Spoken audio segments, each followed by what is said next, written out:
Hey there folks, what's up? Welcome to Talk Center. The vice presidential debate took place on October 8th, 2020, and by all accounts was miles better than the debate between Donald Trump and Joe Biden. Kamala Harris took some jabs at Pence for his stances on various subjects while he just avoided answering most questions. Things aren't looking hopeful for a second presidential debate because of Trump's refusal to participate in a virtual debate. So here are some highlights from the vice presidential debate. But before we begin, make sure you subscribe to the channel and hit the bell icon so that you don't miss out on anything. Alright, let's get to it. Number 5. I'm speaking. There were many moments of the two debaters constantly interrupting each other, but by far, more interruptions were caused by Vice President Mike Pence. One such moment happened when Kamala Harris was speaking about Trump's ignorance regarding COVID-19. She was making it clear to the people listening just how ignorant both the president and vice president had been. She elaborated that Mike Pence was the head of the task force that was made to deal with the pandemic, and that they knew very early on that this virus could have devastating impacts on the US. As she explained to the moderator and the audience how they had chosen to keep this fact hidden under the pretense of keeping people calm, she was interrupted by Mike Pence. As he interrupted her, she strictly said to him, quote, "I am speaking." This moment stood out to the millions of people watching this debate and was certainly one of the most memorable. The vice president is the head of the task force and knew on January 28th how serious this was. And then thanks to Bob Woodward, we learned that they knew about it. And then when that was exposed,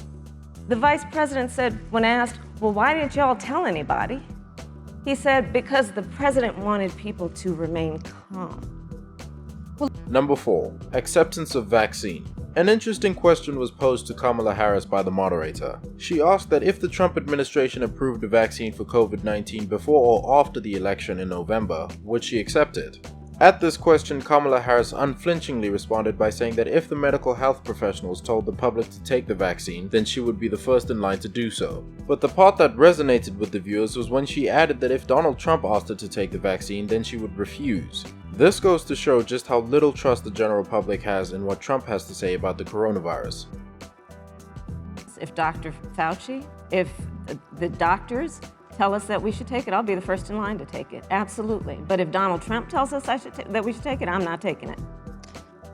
Number 3. Handling of the economy. When asked about the economy, both debaters had wildly differing points of view.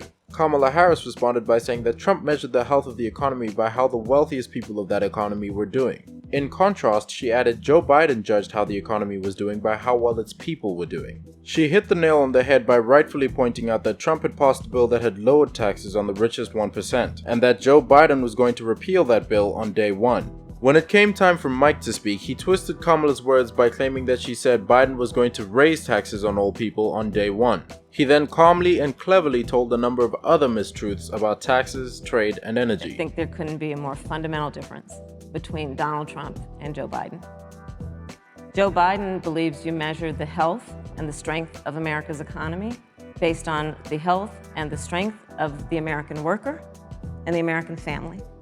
Number 2. Trump and his taxes. One of the most alarming news stories that came out recently was that Trump paid just $750 in taxes in 1 year. When this was discussed by Kamala Harris, she said that she was shocked to hear about this for the first time. When Mike Pence talked about it, he simply echoed the president's words by saying that Trump had called the news story false. He then talked about how Trump was a businessman who had created thousands of jobs and paid millions of dollars in property taxes. He also added that the American people could view Trump's financial data whenever they wanted to, as they had already been released. Is he only going to repeal part of the Trump tax cuts? If you don't mind letting me finish, we can then have a conversation, okay? Please. Okay. Number 1. Climate change and science. When the topic of climate change came up, Kamala Harris didn't mince words. She told the public that while she had been serving as a senator, she was on the committee that was in charge of protecting the climate. She shocked the audience by saying that the Trump administration had literally removed the words science and climate change from the website dedicated to tackling that issue. She then brought up the devastating California wildfires that have ravaged the state for many weeks. She told the people listening that when Trump was asked about the fires and faced with the fact that science proves that climate change is accelerating these fires, he simply said that science doesn't know. Throughout this entire debate, it has been made clear that Kamala Harris isn't afraid of answering difficult questions. She also revealed some pretty damning facts about the Trump administration. These were just a few highlights of the vice presidential debate. This debate proved that Kamala Harris has what it takes to be the Vice President of the United States, while also showing the American public just how easily Mike Pence twists words and avoids hard truths about the work of his own administration. This brings us to the end of our video. Hope you guys enjoyed it. If you did, then let us know by liking the video. Stick around for more amazing content, as we will soon be seeing you in another video. Until then, take care and goodbye.